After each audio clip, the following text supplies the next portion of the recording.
فاطمہ امت کی جفا کیسے چھپا سکتے ہیں زہرا، ہم آپ کا غم کیسے بھلا سکتے ہیں زہرا۔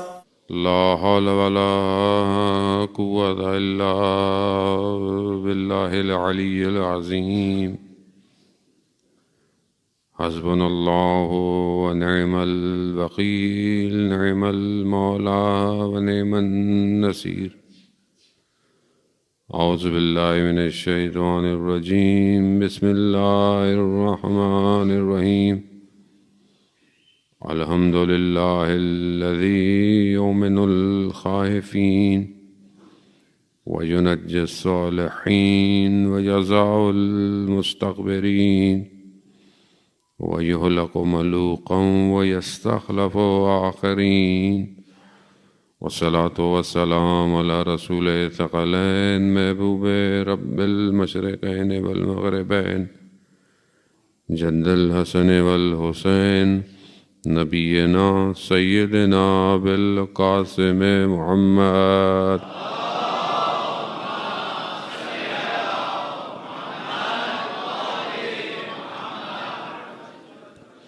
وعلى آلہ الطیبین الطاہرین المعصومین، لا سیما بقیت اللہ فی الارضین، روحی وارواحنا لتراب مقدم الفدا، ولعنۃ اللہ علی اعدائہم اجمعین۔ بسم اللہ الرحمن الرحیم۔ رب اشرح لی صدری ویسر لی امری واحلل عقدۃ من لسانی یفقہوا قولی۔ اما بعد فقد قال اللہ تبارک تعالی فی کتاب الحکیم والقرآن المجید، وما خلقت الجن والانس الا لیعبدون۔ صلوات بھیج دیں محمد۔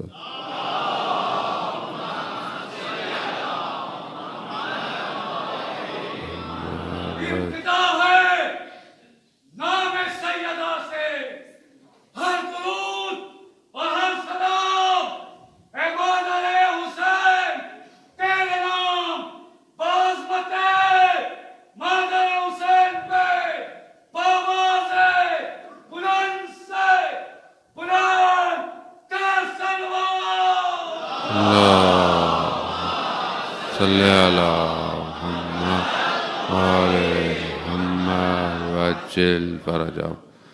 عزاداران سیدۃ النساء العالمین، ایام فاطمیہ ہے، اور اسی سلسلے کی دوسری مجلس آپ کے حضور میں ٹوٹے پھوٹے الفاظ اور ان کی فضیلتیں کہ جن کی فضیلتیں خود قرآن بیان کر رہا ہو، آپ کی خدمت میں عرض کرنی ہے۔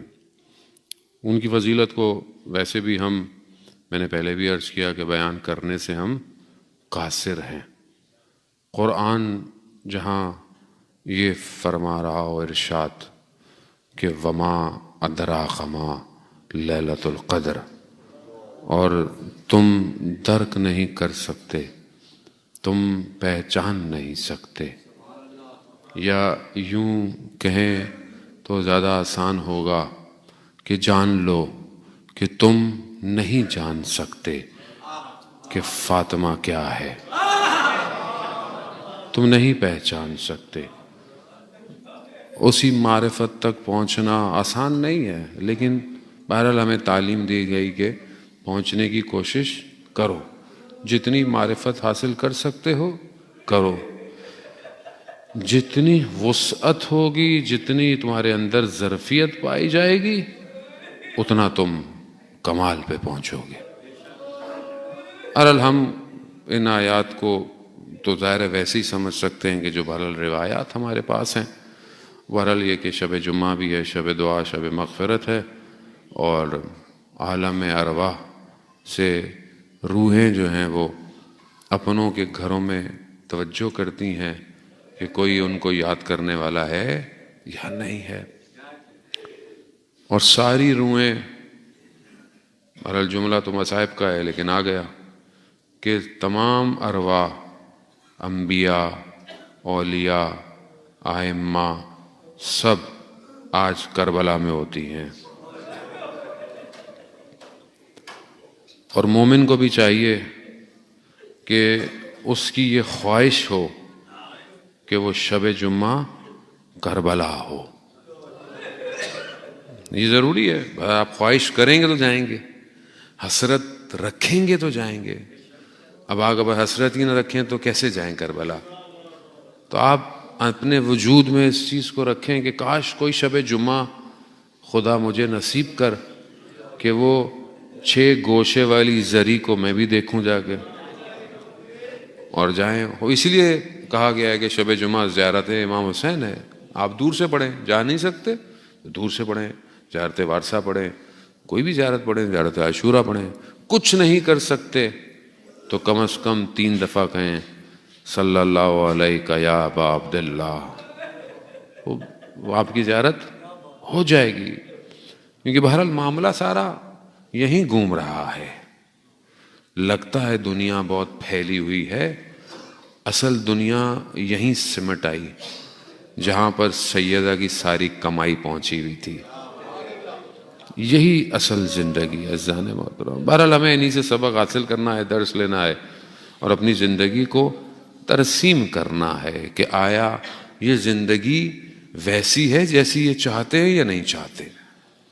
حدیث بہت مشہور ہے, آپ سنتے رہتے ہیں کہ پروردگار نے خود حضرت محمد مصطفیٰ صلی اللہ علیہ وآلہ اللہم صلی علی محمد, خود رسول خدا ظاہر ہے وہ رسول کے جو کوئی بات اپنی مرضی سے نہیں فرماتے. قرآن بھی یہی کہتا ہے کہ کوئی بھی چیز اپنی مرضی سے نہیں کہتے. اور جب انہوں نے کہا کہ یہ قرآن ہے تو ہم نے مان لیا کہ یہ جو آپ کہہ رہے ہیں یہ قرآن ہے. جب کہا حدیث ہے تو حدیث ہے, جب کہا حدیث قدسی ہے تو کہا قدسی ہے. کیوں؟ کیونکہ یہاں پر صدیق اور امین ہے, سچا ہے, امانت والا ہے. تو اب جو وہ کہیں گے وہ ظاہر ہے اپنا نہیں ہے, سب پروردگار کی طرف سے ہے. وہیں پر وہ فرما رہے ہیں کہ جس نے فاطمہ کو راضی کیا اس نے اللہ کو راضی کیا, اور جس سے فاطمہ غضبناک ہوئی اس سے اللہ غضبناک ہوا. بہرحال میں چند منٹ دقیقے جو بہرحال ہیں آپ کی خدمت میں اسی ایک جملے پہ اختتام کروں گا. ہمیں یہ دیکھنا ہے کہ کیا بی بی ہم سے راضی ہیں یا نہیں ہیں. جب ہم یہ حدیث بیان کرتے ہیں تو ہمارے ذہن میں صرف تاریخ کا وہ ایک واقعہ آ جاتا ہے اور ہم گزر جاتے ہیں. یقیناً حقیقت تو وہیں چھپی ہوئی ہے سب کچھ, لیکن ہمارے لیے بھی تو ہے کہ کیا خاتون کائنات ہم سے راضی ہیں یا نہیں ہیں. یہاں ہمیں اپنی زندگی میں دیکھنا ہے. ہم اپنی زندگی میں, اپنے زندگی گزارنے میں, اپنی فیملی لائف میں, اپنی آفیشل لائف میں, اسٹوڈنٹ لائف میں, ان سب میں کیا بی بی کو راضی کر رہے ہیں یا نہیں کر رہے. یہی اصل امتحان ہے. اگر راضی کیا تو پھر امام تک پہنچیں گے, کیونکہ جس نے بی بی کو راضی نہیں کیا وہ امام تک نہیں پہنچ سکتا. امام تک جانے کا دروازہ یہی ہے, یہی در ہے. اسی لیے 11ویں امام امام حسن عسکری علیہ السلام اللہم صلی علی محمد, امام ارشاد فرماتے ہیں کہ ہم تم پر حجت ہیں لیکن ہم تمام ائمہ پر, ہماری جد ہماری والدہ حجت ہیں. وہ یہ آسان نہیں ہے ایک ایسا وجود ہونا کہ جو نبوت اور رسالت کو ملا رہا ہو, یہ آسان نہیں تھا. اسی لیے اتنا امتحان سخت تھا, اور اس امتحان کو اپنے وجود پہ لیا, کیونکہ اگر یہ امتحان نہ دیا جاتا تو پھر وہ تاریکی اور اندھیرا وہ انسانیت پہ چھائے رہتا. اور بی بی نے اپنے آپ کو جلا کر انسانیت کو بچایا ہے, بچایا ہے. خوب ظاہر ہے اب اس کے لیے ہمیں اپنا کردار ادا کرنا ہے کہ ہم اپنی زندگی میں بیوی کو راضی کر رہے ہیں یا نہیں کر رہے. عزیزان وطن، بہرحال یہ کہ آیا ہم اپنی زندگی میں اس راستے کو اپنا رہے ہیں جو بیوی نے اپنایا تھا یا نہیں اپنایا. چاہے وہ راستہ گھر کے معاملات کا ہو، چاہے وہ راستہ خدا کی عبادت کا ہو، چاہے وہ راستہ معاشرے میں ارتباط کا ہو. ہم اپنی زندگی میں دیکھیں کہ ہم کیا کر رہے ہیں. ایک حدیث میں نے اس دن بہرحال کہیں پر چند دنوں پہلے ایک جگہ بیان کی تھی، اسی سے متبرکاً آغاز کرتا ہوں گفتگو کا، کہ بی بی نے خود فرمایا کہ مجھے اس دنیا میں 3 چیزیں بہت اچھی لگتی ہیں. پہلی چیز، مجھے قرآن کی تلاوت بہت اچھی لگتی ہے اس دنیا میں. وہ یہ پہلی چیز ہے. اب ظاہر ہے اگر آپ کسی کو پسند کرتے ہیں تو آپ کی اور ان کی پسند میں ایک جیسی ہونی چاہیے.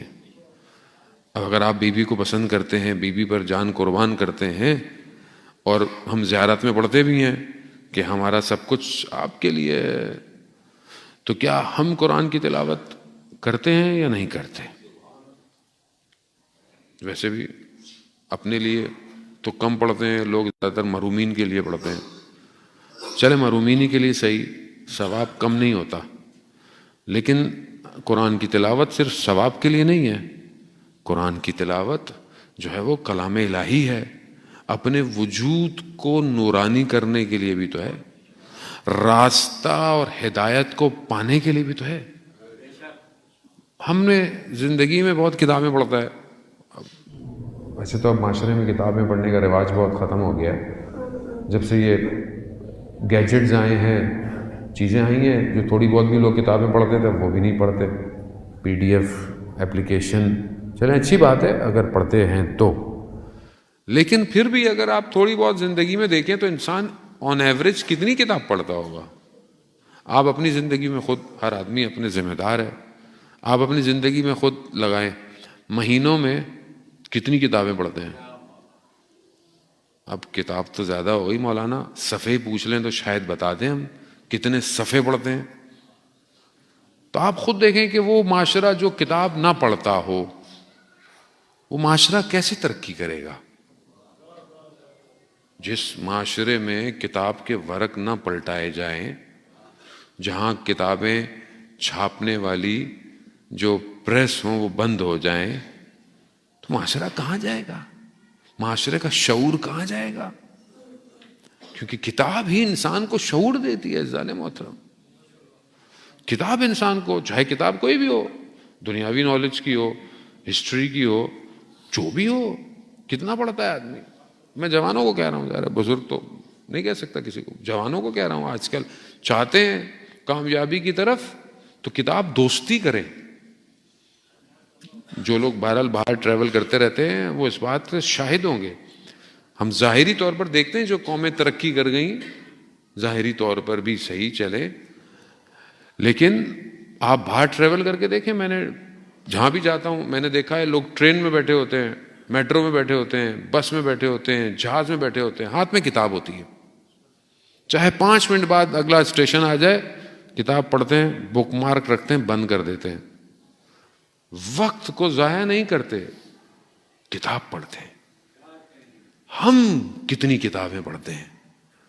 اور چلیں دوسری کتابیں چھوڑ دیں، دین کے لیے، عقائد کی، اخلاق کی، سیرہ اہل بیت کی کتنی کتاب ہم پڑھتے ہیں. کتنی کتابیں ہم نے پڑھی، یعنی بی بی کی سیرت پہ ہم نے کتنی کتابیں پڑھی آج تک. اور پھر ہم یہ کہیں کہ بی بی ہم سے راضی ہوں، جب میرے پاس اتنا وقت ہی نہیں ہے کہ میں ان کی زندگی کے بارے میں کچھ پڑھوں. سوال ہے، سوالیہ نشان ہے یہ. دوسری چیز، اچھا یہی وجہ ہوتی ہے جب آپ کتابیں نہیں پڑھیں گے، معاشرہ جب پڑھا لکھا نہیں ہوگا تو ادھر بیٹھنے والا بھی میرے جیسا جاہل ہی آئے گا. ظاہر ہے جب آپ کچھ نہیں پڑھیں گے تو میں بولا ان کو تو کچھ بھی نہیں آتا، چلو بھائی کچھ بھی ان کو سنا دو، یہ تو واہ واہ کر کے گھر چلے جائیں گے، ان کا کیا ہے. لیکن جب معاشرہ پڑھا لکھا ہو تو استاد بھی تیاری کر کے آتا ہے. جب اسٹوڈنٹ اپنا سبجیکٹ پری مطالعہ کر کے آئے تو پھر استاد محنت کر کے آتا ہے. لیکن بہرحال یہ دروازہ ایسا ہے، کیا کریں. بہرحال یہاں جو بھی آتا ہے خالی تو کوئی بھی نہیں جائے گا، مل تو جائے گا. وہ مشہور واقعہ نجف کا کہ ایک طالب علم مولا کی زری کو گڑ گڑا کے مولا کچھ عطا کر دیں، مولا کچھ دے دیں، بہت گریہ کیا. تو امام نے بہرحال آ گئے، اس کو کہا بسم اللہ پڑھو. بسم اللہ پڑھی، اب اتنا علم آ گیا کہ دوسرے دن اپنے کلاس میں جب گیا درس پہ تو استاد سے پہلے پہنچ گیا، تو استاد کی کرسی پہ بیٹھ گیا اور شروع ہو گیا درس دینا. اب اتنا درس دینے لگا کہ اس نے بولا تو ایسے میں استاد آ گیا. تو استاد نے اس کے کان میں جا کے کہا کہ جس نے تمہیں بسم اللہ پڑھائی ہے اس نے مجھے پوری الحمد پڑھائی ہے.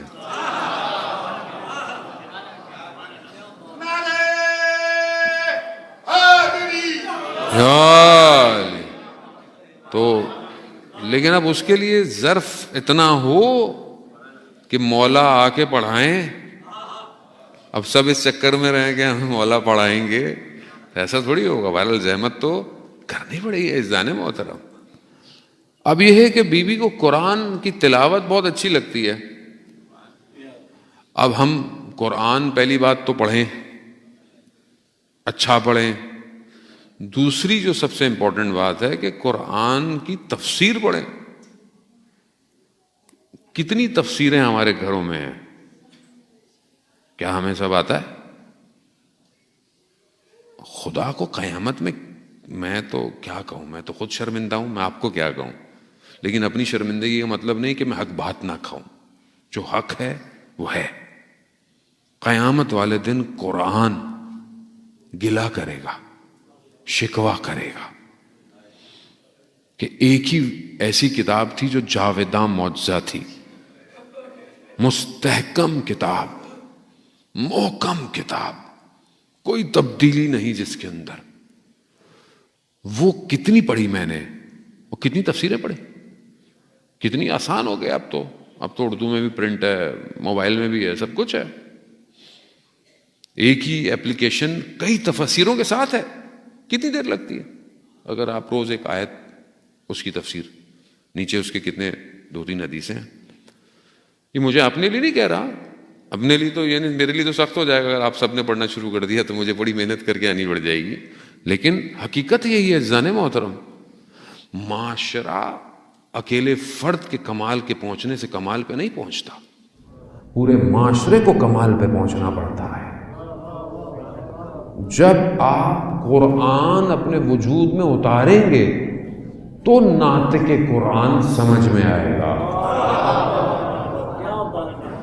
آج امام نہیں ہے، آج امام ظاہر میں نہیں ہے، ہمارے امام غیبت کے پردے میں. خوب امام کیا ہے؟ امام ناطق قرآن ہے. خوب ناطق قرآن نہیں ہے ظاہر میں، صامت قرآن تو ہے، صامت امام تو ہے. تو اس کو تھامیں، پڑھیں عزیزان محترم، ہوم ورک بنائیں اپنا. اگلے یہ آیت کیا پوائنٹ کہہ رہی ہے، کوئی تفسیر لیں، ڈاؤن لوڈ کریں، کچھ بھی کریں، اپنے لیے اسٹریٹجی بنائیں. قومیں ایسے نہیں چلتی ہیں عزیزان محترم. تفسیر سب سے آسان تفسیر نور ہے، آغا محسن کراتے کی، آسان ہے سب سے. پوائنٹس میں ایک آیت 3-4 پوائنٹ. ایک آیت کیا پوائنٹ کہہ رہی ہے، بہترین ہے جوانوں کے لیے. پھر بہرحال آپ اہل علم جو ہیں وہ ماشاءاللہ بڑھتے چلے جائیں، اس سے آگے جائیں، تفسیر المیزان تک جائیں. خدا ہم سب کو توفیق عطا فرمائے عزیزان محترم. یہ پہلی چیز ہے. تو یہ اس لیے ہے کہ ہمیں پتہ چلے کہ ہم بیوی سے کتنے دور ہیں یا قریب ہیں. دوسری چیز جو خاتون اول ارشاد فرماتی ہیں کہ مجھے اس دنیا میں اپنے بابا کے چہرے کو دیکھنا اچھا لگتا ہے. ظاہر ہے اس سے بہترین آپس میں دونوں کی محبت، احترام، وہ کتنی روایات اور آیات، یعنی جتنا آپس میں تھا وہ کوئی کسی اور کے ساتھ ارتباط نہیں تھا. اب ہمارے لیے کہ ہم تو ظاہر ہے اس دور میں نہیں ہے کہ ہم رسول خدا کے چہرے کو دیکھیں، لیکن ہم رسول خدا نے جو فرمایا ہے اپنی زندگی میں اگر عمل کریں تو ہم رسول تک پہنچ سکتے ہیں. اب رسول نے تو پورا اسلام ہی دیا ہے، بچہ تو کچھ بھی نہیں ہے کہیں سے. تو اب آپ کو کہیں سے بھی عمل کریں تو آپ رسول کی بات مان رہے ہیں. لیکن میں اور آسان کر دیتا ہوں، آپ کو بہت ہی آسان سا کر دیتا ہوں کہ انسان جو ہے وہ کھانے سے پہلے ہاتھ دھوتا ہے، جراثیم ہوتے ہیں، دھونے بھی چاہیے ویسے بھی. اگر آپ اس لیے دھوئیں کہ رسول خدا فرماتے تھے کہ کھانے سے پہلے ہاتھ دھونے چاہیے، تو سنت رسول پہ عمل کر رہے ہیں آپ. اور آپ بچے سے کہیں کہ بیٹا ہمارے رسول ہاتھ دھوتے تھے، تو اسے رسول سے بھی محبت ہو جائے گی. آپ کہیں سونے سے پہلے مسواک کرنا چاہیے، برش کرنا چاہیے، رسول کرتے تھے بیٹا، تو یہ بھی کرے گا. یعنی ہر وہ چھوٹے چھوٹے کام جو کہ سنت اور آداب ہیں وہ سب رسول نے سکھائے ہیں. تو ایک چھوٹی سی کتاب سنت رسول کی خریدیں، ورنہ ہماری کتابوں میں ہے، جو ہمارے ہاں احکامات کی کتابیں ہیں، دوسری کتابیں، اس کے اندر ہے سب کچھ. وہ لیں اور اپنی زندگی میں دیکھیں. یہی چھوٹی چھوٹی چیزیں زندگی میں مسنگ ہے، جس کی وجہ سے ہم سمجھتے ہیں ہماری زندگی میں یہ پریشانیاں، گرفتاریاں. آپ اپنے آپ کو جوڑیں ان سے. تیسری چیز جو خاتون اول کو پسند تھی اس دنیا میں، وہ تھی خدا کی راہ میں انفاق کرنا، خدا کی راہ میں دینا. تو ہم اپنی زندگی میں دیکھیں کہ ہم خدا کی راہ میں کتنا دیتے ہیں. اب یہ مظہر بندگی ہے حضرت سیدہ. یعنی زندگی کے ہر زاویے سے اس سے بہتر بندہ خدا اس وقت نہیں ہے. ظاہر ہے امام تو اپنی جگہ امام ہے، رسول اپنی جگہ رسول ہے، لیکن ایک اس مقام پہ پہنچ جانا کہ رسول خدا فرماتے ہوں فداہا ابوہا، یعنی باپ آپ پر فدا ہو. یعنی باپ کا فدا ہونا یعنی سارے انبیاء کا فدا ہو جانا. وہ خاتم الانبیاء ہے، تو اپنے وجود میں اتنا کچھ ہے کہ ہماری زندگی اگر ذرا سا بھی ان کے قریب آئے، زان محترم درک کر سکتے کہ یہ کیا ہے. یہی راز ہے کائنات کا، یہی کائنات کا راز ہے. کائنات انہی کے وجود کے گرد گھوم رہی ہے. ہم اس بات کو اگر ذرا سا محسوس کر جائیں تو سمجھ میں آئے گا. جو لوگ متصل ہوئے ہیں ان سے، انہیں پتا ہے کہ راز کیا ہے. 8 سال کی عراق ایران کی جو وار تھی، اس میں جتنے بھی راوی ہیں بیان کرتے ہیں کہ ہمارے جتنے بھی بڑے آپریشنز تھے، ان سب کا کوڈ ورڈ جو تھا وہ یا زہرا تھا.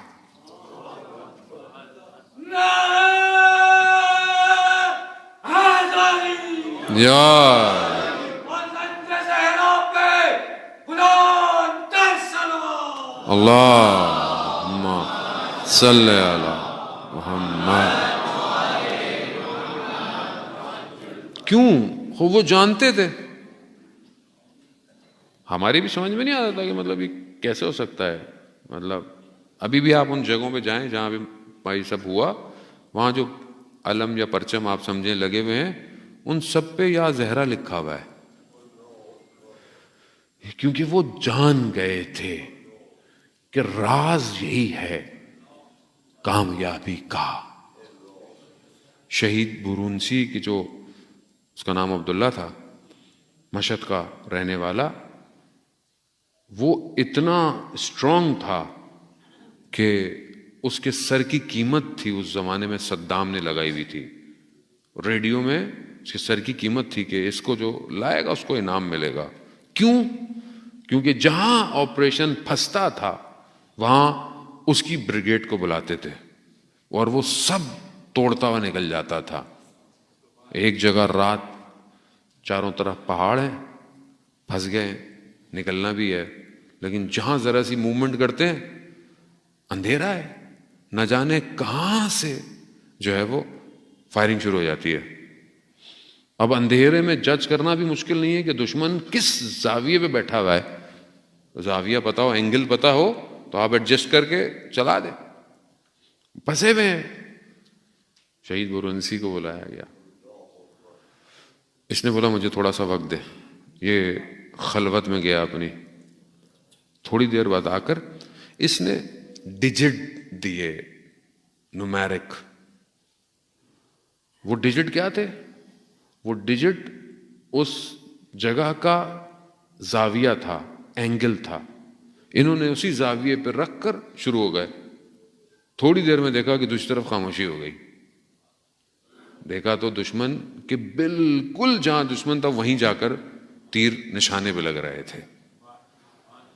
اس سے پوچھا کہ تمہیں کس نے دے دیا یہ ایگزیکٹ؟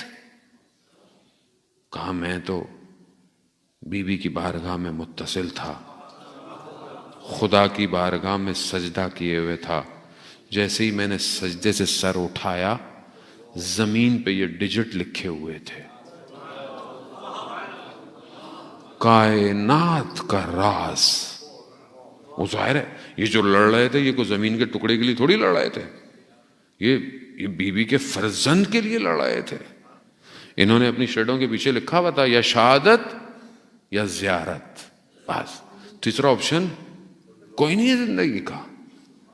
ظاہر ہے اسی کے آنے والے فرزند کے لیے یہ سب زمینہ فراہم ہو رہا ہے. راز یہی ہے. ابھی جو لوگ گھبراتے ہیں زندگی میں، اگر آپ ان لوگوں کے چہروں پہ دیکھیں ذرا تو یہ کتنا مسکرا رہے ہوتے ہیں. انہیں کوئی خوف ہی نہیں ہے کیونکہ ان کے پاس راز ہے. راز ہے. دنیا ڈرتی ہے امریکہ سے، اس سے، اس سے، یہ کر لے گا وہ کر لے گا. کیا کر لے گا؟ کیا کرے گا؟ مار دے گا. ہم مرتے تھوڑی ہیں کوئی. ہمیں جتنا مارو گے ہم تو اتنے زندہ ہوتے ہیں. ہمارے ہاں مرتا کوئی نہیں ہے. ہمارے ہاں دنیا ہدف تھوڑی ہے. ہمارے ہاں ہدف تو وہ وادی ہے جس وادی میں ہمارے امام کی حکومت ہے. اس وادی تک جانے کے لیے جس کو راز پتہ چل گیا تو مسکرا رہا ہے. وہ تو انتظار کر رہا ہے کب آئے گی، کب کچھ آئے کہ میں بھی قبول ہو جاؤں. وہ ظاہر ہے اس کے لیے بدن سے باہر، لیکن کیونکہ بدن میں پھنسے ہوئے ہیں دنیا کی محبتیں، اولاد کی محبتیں، مال کی محبتیں، ڈیزگنیشن کی محبتیں، رتبوں کی محبتیں، شہرت. ظاہر ہے کہاں نکلوں گا میں، کیسے نکلوں گا؟ یہ گرفتاریاں مجھے تھوڑی اڑنے دیں گی. لیکن اگر سمجھ میں آ جائے کہ یہ جو مجھے دنیا میں اچھا لگ رہا ہے یہ کچھ نہیں ہے، ہاں اس کے بدلے میں تمہیں بہت کچھ ملے گا، تم چھوڑو تو صحیح اس کو. مگر جنہوں نے چھوڑا ان کو کچھ کم ملا. جن کو آج ہم سلام کرتے ہیں ہر نماز کے بعد، امام کے ساتھ جتنے بھی تھے، اگر یہ امام کے ساتھ نہ ہوتے تو کوئی سلام کرتا ہے انہیں؟ اگر یہ واپس چلے جاتے خدا نہ خواستہ، یا جو نہیں آئے اور جو آ گئے وہ ہمیشہ کے لیے زندہ ہے، ہمیشہ کے لیے. بلکہ راستہ بتا رہے ہیں. راز یہی ہے. برا میں آپ کو ایک جملے تک لانا تھا کہ بس میں پہنچ جاؤں کس طریقے. ویسے بھی مجھے بہت زیادہ پڑھنا تو نہیں آتا، چھوٹی چھوٹی سی باتیں کرتا ہوں، شاید سمجھ میں آ جائے مجھے خود کو، اس لیے میں آپ کو بار بار کہتا ہوں. راز یہی ہے. ملا حسین کلی ہمدانی بیان فرماتے ہیں کہ کیسے یہ لیلۃ القدر ہے، کہ قرآن کہہ رہا ہے کہ بسم اللہ الرحمن الرحیم انا انزلناہ فی لیلۃ القدر وما ادراک ما لیلۃ القدر. چھٹے امام سے روایت ہے کہ مولا لیلۃ القدر کیا ہے؟ امام فرماتے ہیں لیلۃ القدر، لیلہ یعنی فاطمہ. اب لیلۃ القدر تو وہ ہے نا جو 1000 مہینوں سے افضل ہے. یعنی کیا؟ یعنی آپ نے اس رات کو اگر درک کر لیا 1000 مہینوں کا سفر آپ کو طے کرائے گی ایک رات. وہ بھی اس رات کا لمحہ. پوری رات کو تو درک بھی کوئی نہیں کر پاتا، اگر لمحہ درک کر لیا. کتنے ہو گئے؟ اگر آپ 1000 مہینوں کو کیلکولیٹ کریں 80-82 سال کی عمر جو ہے، یعنی ایک لمحہ رات کا 80-82 سال کا سفر طے کرا دے گا. کہا یہ سیدہ ہیں، جنہوں نے انہیں درک کر لیا ہزاروں مہینوں کے سفر کو طے کر لیا۔ ملا حسین کندلی ہمدانی بیان کرتے ہیں اس کی تفسیر کیسے، کہا کہ کربلا کے مقام سے پہلے کہ جب امام حسین روکا گیا اور پھر جانے لگے تو ایک شخص نے امام کے سواری کو پکڑ لیا۔ امام نے کہا کہ تیری ماں تیری عزا میں بیٹھے۔ سامنے والے نے کہا کہ آپ کی ماں کا رتبہ ایسا ہے کہ میں یہ کہہ نہیں سکتا، بس یہ ایک احترام، شب عاشورہ حر اپنے آپ کو جہنم اور جنت کے درمیان دیکھ رہا ہے، جنت اور جہنم کے درمیان، وہ ایک احترام حر کو 1000 مہینوں نہیں 1000 سال کا سفر کرا گیا۔ کتنے سال ہو گئے آج؟ 1400 سال۔ آج حر علیہ السلام ہے۔ کیوں؟ لیلۃ القدر ترک کر لیا حر نے، تھوڑی دیر ہی صحیح ترک کر لیا، بس ترک کیا، نکل آیا۔ ایسا نکلا کہ آج تک آپ جائیں حضرت حر کے مقبرے پر، مانگیں، آپ کو جو مانگیں آپ کو ملے گا۔ اتنی پرواز دی ہے حضرت حر کو، کم نہیں کیا۔ وہ رومال امام حسین نے اپنی والدہ کا حر کے ماتھے پر باندھا۔ خوب یہ نصیب کی بات ہے جنان محترم۔ آج اگر ہم اپنی زندگی میں ان خاتون کو ذرا سا درک کر لیں، کوشش کر لیں، معرفت حاصل، آپ یقین کریں، تبھی تو ہلا نہیں پاتا معاملہ۔ قاسم سلیمانی ایک جگہ شہداء کی ماؤں سے خطاب کر رہا ہے، اور کیا یہ ایسے بڑے آدمی ایسے نہیں بنتا جان محترم، یہ عام آدمی نہیں تھے، ہاں یہ اپنی ذات میں نہ جانے کیا تھے۔ وہ خود کہتا ہے کہ جب جنگ میں آپ کے بیٹے گر رہے تھے تو آپ تو وہاں نہیں تھی، لیکن میں نے دیکھا ایک ماں ہر جوان کے بدن پہ پہنچی ہوئی تھی۔ راز یہی ہے، یہ پہنچ گئے تھے، یہ پہنچ گئے کہ راز یہی ہے کائنات کا۔ اگر ہمیں پتہ چل جائے تو کائنات آپ کے پاس، بس مانگنے کا طریقہ آ جائے اس در سے تو آپ دیکھیں آپ کو کیا ہوتا ہے۔ ظاہر ہے، لیکن میں جب خود پھنسا ہوا ہوں، مشکلات میں گھرا ہوا ہوں، تو میں کیسے پہنچوں ان کے پاس؟ میں جانا چاہتا ہوں لیکن پھنس جاتا ہوں، پھر نکلنا چاہتا ہوں پھر رک جاتا ہوں۔ ہم اپنے آپ کو اچھا کریں، جانے والے اپنے نفس کو اس قابل کریں کہ ان تک پہنچ پائے، اور اگر نہیں پہنچ پائیں گے تو نفس کہیں نہ کہیں ہمیں ان سے دور کر دے گا۔ اور یہ جو ہم بہرحال تاریخ میں پڑھتے ہیں اور سنتے ہیں، آسان ہوتا ہے کہ فلانا شخص ان کی معرفت نہیں حاصل کر پایا، رہ گیا۔ کتنے لوگ مدینہ میں رہ گئے، کتنے لوگ کربلا کے راستے پر رہ گئے، ان کو پہچان نہیں پائے۔ اس کی وجہ کیا تھی؟ کہ کہنا آسان ہے کسی اور کے بارے میں، خود ہم کہاں پہنچے، ہم اپنے وقت کے امام کی معرفت کے مقابلے میں کہاں پہنچے؟ جب ہم جانتے ہیں کہ قرآن یہ ارشاد فرما رہا ہے کہ ہم سب کچھ اپنے وارث کو پلٹائیں گے، یہ زمین اس کے وارث کو پلٹا دی جائے گی سب کچھ۔ وارث کون ہے؟ حجت خدا ہے۔ لیکن کیا یہ جو یقین ہے یہ وجود میں ہے یا نہیں ہے؟ سید ابو الحسن اصفہانی جو اپنے زمانے کے مراجع عظیم تھے، اتنے بڑے کہ ایک شخص آیا مکہ سے ان کے پاس عالم دین تھے، اور آ کر اعتراض کیا کہ آپ نجف میں بیٹھے ہوئے ہیں، آپ اتنا امام زمانہ کا تو آپ سامرا میں جا کے بیٹھتے، وہاں سے امام گئے تھے وہاں بیٹھتے، آپ نجف میں کیوں بیٹھے ہوئے؟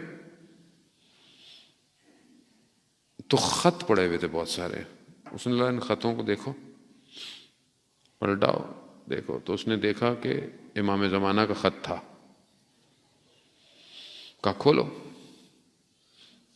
کہا ہم امام کے کہنے پر یہاں بیٹھے ہوئے ہیں، ہم اپنی مرضی سے کچھ نہیں کرتے، امام نے کہا یہاں بیٹھو دروازے پہ، لوگوں کے مسائل حل کرو، ہم بیٹھے ہوئے۔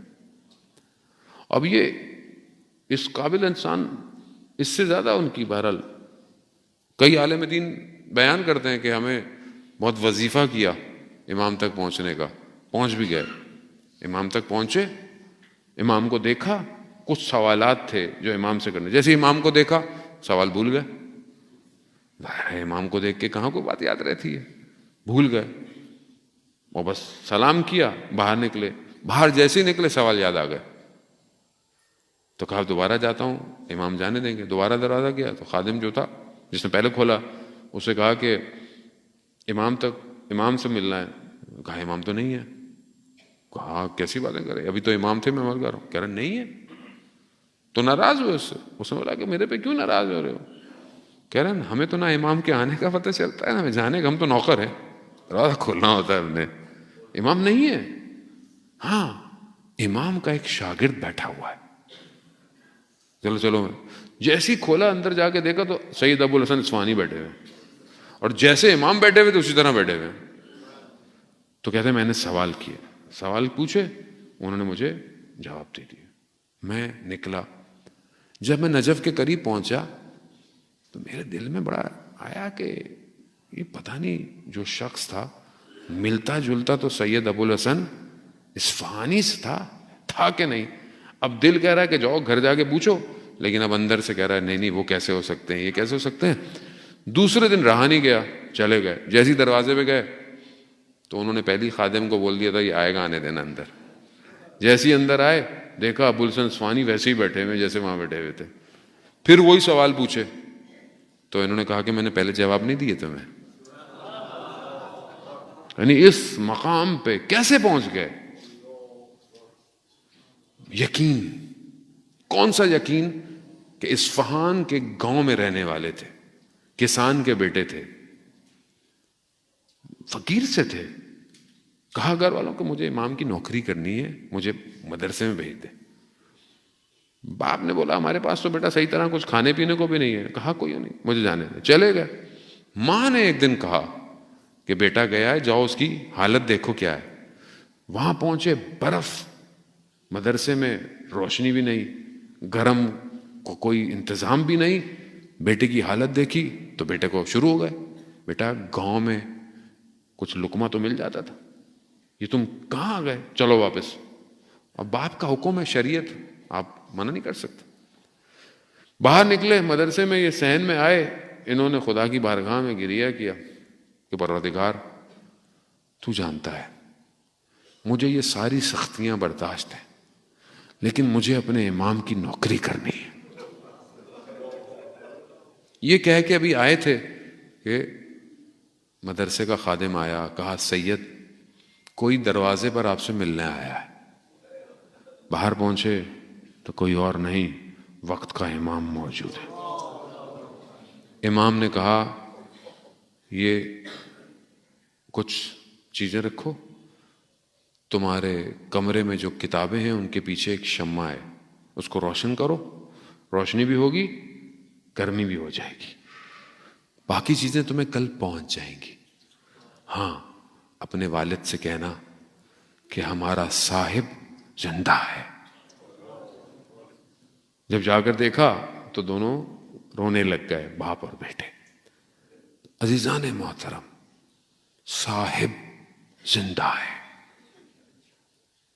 کیوں پریشان ہیں ہم لوگ، کیوں گرفتار ہیں، کیوں کمزور ہیں، کیوں ہمارے ارادے اتنے ضعیف ہیں، کیوں ہمارے پاس پلاننگ نہیں ہے؟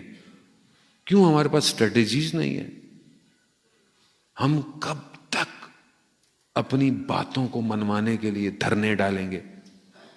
2013 میں بھی دھرنا تھا، 2021 میں بھی دھرنا، یعنی ہم نے 8-9 سالوں میں اپنے آپ کو کچھ نہیں کیا۔ اس کا مطلب ہے کہ ہم یقین پہ نہیں ہیں۔ وہاں جہاں ولایت ہوتی ہے وہاں ولایت کی طاقت اتنی ہوتی ہے سامنے کوئی ٹھہر نہیں پاتا۔ جب آپ جانتے ہیں کہ کائنات کا راز یہی ہے تو پھر ہم سے کوتاہی ہو رہی ہے۔ اپنی صفوں کو مضبوط کریں، اپنے اندر وجود کو مستحکم کریں۔ دنیا میں کیسے حکومت کریں گے ہم لوگ؟ کس طرح کریں گے ہم لوگ بغیر پلاننگ کے؟ خدا تو قرآن میں کہہ رہا ہے کہ اگر تم نے اپنے آپ کو تبدیل نہیں کیا اور نعمتوں کو کفارہ کیا، خدا کسی اور کو بھیج دے گا۔ خدا تو ایسی قوم لے کر آئے گا جسے خدا محبت کرتا ہوگا، خدا سے محبت کرتے ہوں گے۔ ہم رہ جائیں گے پیچھے۔ افسوس اس کا ہے۔ اپنے آپ کو ان کے قریب کریں۔ یہ مجلس، یہ ماتم، یہ عزاداری صرف رونا تو ہمارے لیے حیات ہے۔ گریا انسان کو تواقی اور ابقی، یہ انسان کے وجود کو پاک کرتی ہے، لیکن جب وجود پاک ہو جائے تو ذمہ داری بڑھ جاتی ہے۔ تبھی آپ آگے آتے ہیں، کیونکہ آپ گریا کریں گے، طاہر ہوں گے، طہارت ہی ان کے قریب آ سکتی ہے، نجاست ان کے قریب نہیں آ سکتی۔ گریا 8ویں امام فرماتے ہیں پاک کرتا ہے تمہیں، لیکن آگے بڑھو۔ صرف مظلومیت بیان نہیں کرو، شجاعت بھی تو بیان کرو۔ آگے بڑھو اور جا کر دیکھو بی بی سیدہ اتنی فضائل کے باوجود، اس عظمت کے باوجود، اور ایک خاتون ہوتے ہوئے پیچھے نہیں ہٹی۔ بھائی خاتون تھی، خاتون اول تھی، ایک ہی رسول کی بیٹی تھی، کچھ بھی کہہ سکتی تھی؟ نہیں، وہ عظیم ہستی جسے خدا کہہ رہا ہے خلقتنی من عظم، میں نے اپنی عظمت سے سیدہ کو پیدا کیا ہے۔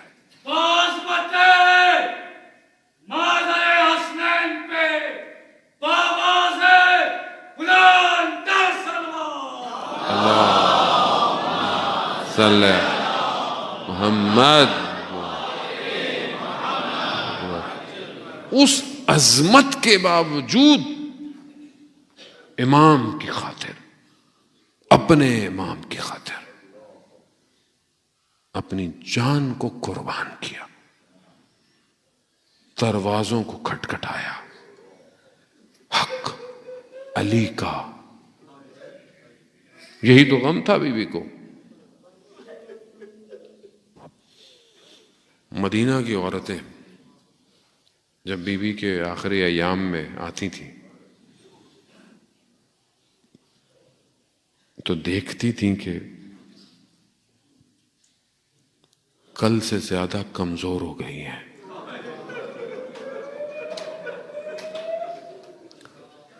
کل سے زیادہ ضعیف ہو گئی ہیں۔ جب بھی پوچھتی تھیں کہ کیا مشکل ہے، کیا پریشانی ہے آپ کو،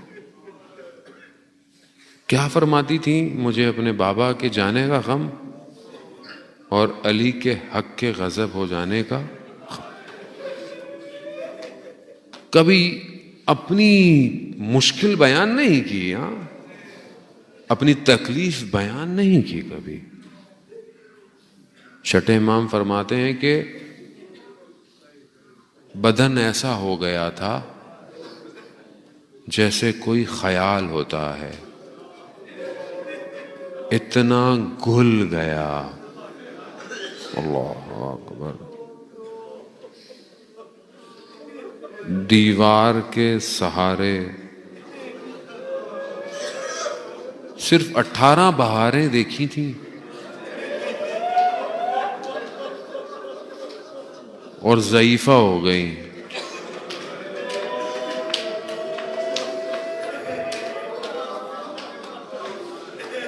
بابا کے روزے پر کتنا دور، بابا کا روزہ کتنا دور تھا، رسول خدا کا روزہ مسجد نبوی میں کتنا دور ہے، مگر نہ جانے کتنی دفعہ بیٹھتی تھیں. کون سی تکلیف تھی جو چلنے نہیں دیتی.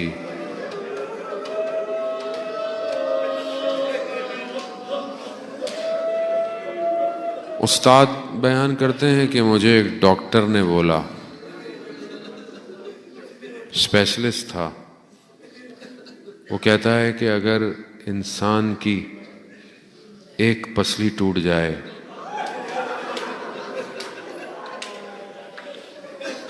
تو اسے سانس لینے میں بہت مشکل ہوتی ہے.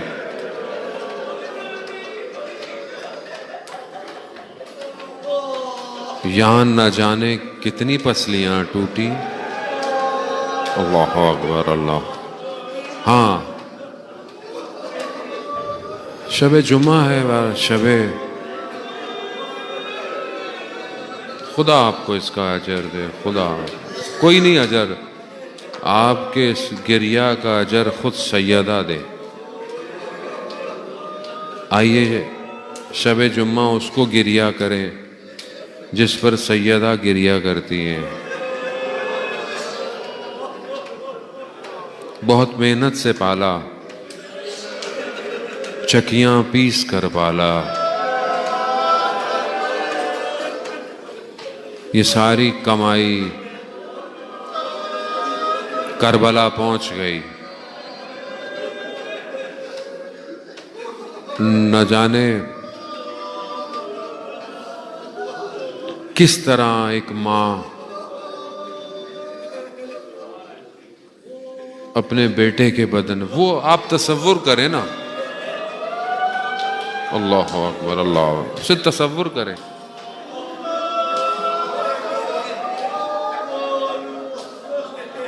کہ جب باقی شہیدوں کے بدن پہ آتی ہو، وہ اپنے بیٹے کے بدن پہ کیسے آئی ہوگی.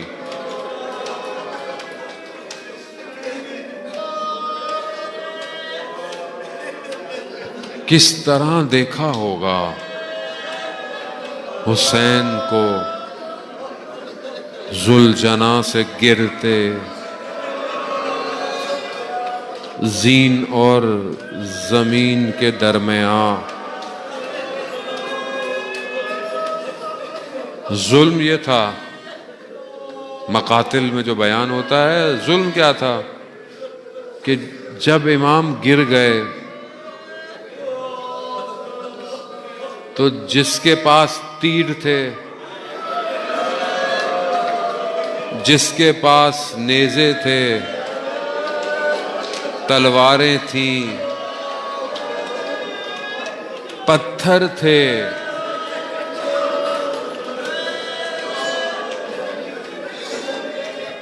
زہرا کی کمائی ہے، لٹ رہی ہے کربلا میں.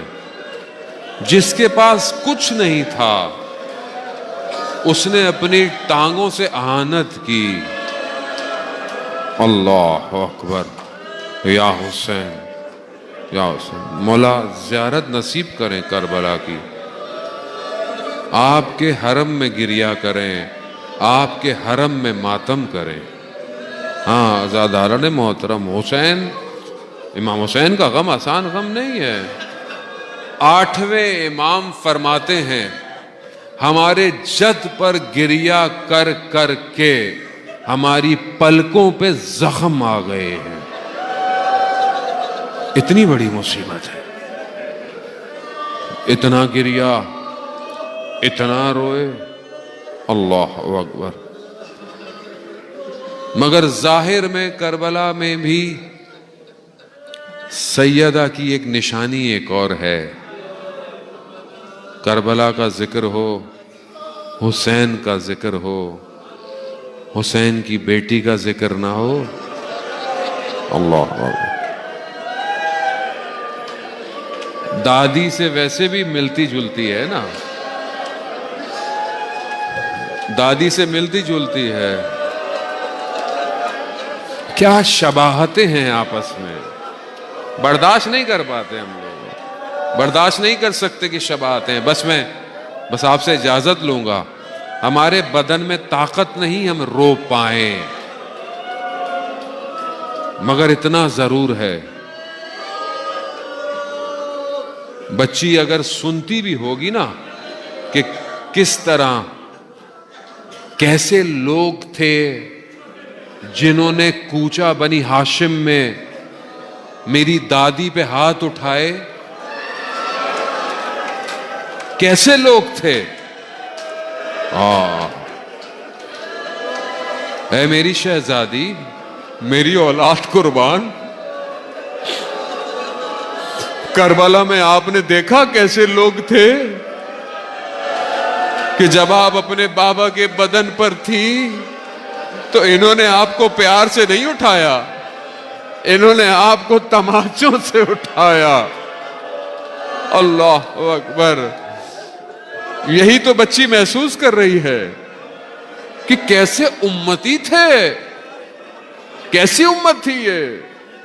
ہاں بس آپ نے گریہ کیا، التماس دعا، خدا آج کے اس گریہ کے صدقے آپ کو کربلا کی زیارت نصیب فرمائے، خدا ہمیں جنت البقیع کی زیارت نصیب فرمائے. ہاں جب رات کی تاریکی میں زندان میں بچی بہت روئی نا، تو بچی نے بابا کا سر آ گیا، جب سر کو پکڑا، اتنے دنوں بعد بابا قریب آئے تھے، لیکن کس حالت میں آئے تھے؟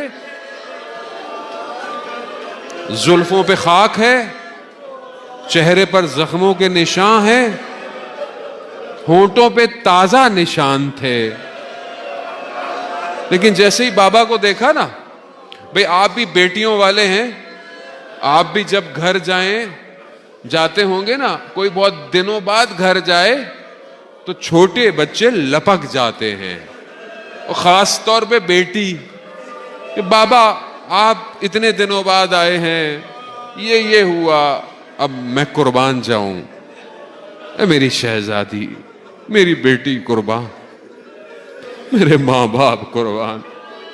غربت کے عالم میں باپ کے سر کو اٹھایا، ہونٹوں سے ہونٹوں کو لگایا، شروع ہو گئی شہزادی. بابا آپ کے جانے کے بعد خیموں میں آگ لگی، بابا آپ کے جانے کے بعد دامن آگ لگا. بابا شہر کے لوگ بڑے عجیب تھے، یہ یتیموں کو پیار نہیں کرتے تھے، انہوں نے تماچے مارے. بابا اگر یہ مجھے کہتے تو میں گوشوارے خود دے دیتی.